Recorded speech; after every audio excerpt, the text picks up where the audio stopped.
So I was able to be baptized in the Jordan River yesterday. As soon as I stepped in the water, I was like, this is the water that Jesus was in. This is where he was baptized. This is where Jesus Christ, the Messiah, like, this is where he was, right? He was crucified here in Jerusalem. I don't know, it just really brings it to life, right? But yeah, just the history. There's just so much history.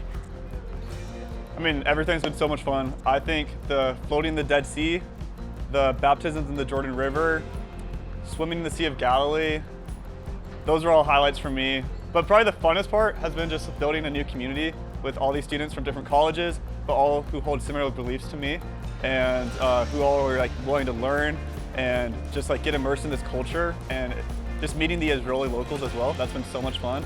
Going around, the locals are so friendly here, and we've made so many great new friends.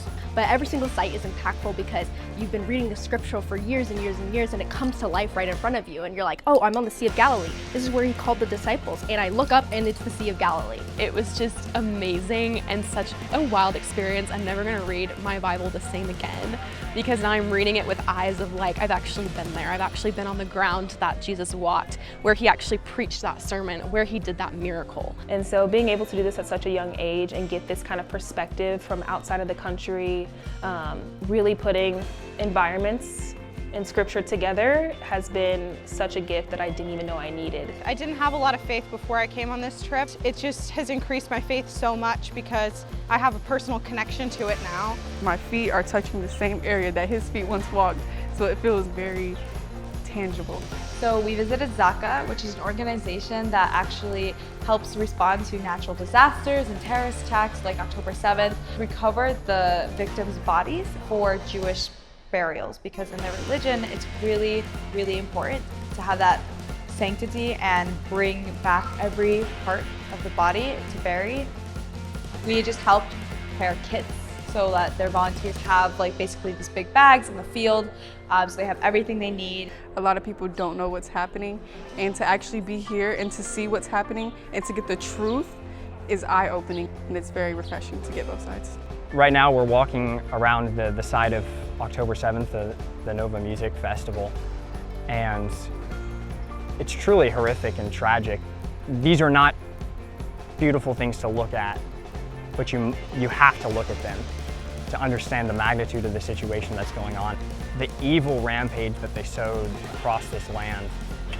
At a time like this, I think it's really important to be here and to advocate for Israel and the people here. You'll see these out of context, photos or videos or accusations of these people, but to actually be here and to see how kind and loving these people are, like Israel is like the only place in the Middle East where Christians can freely worship, right? And I think as a Christian, that is beautiful, and we would want to preserve that.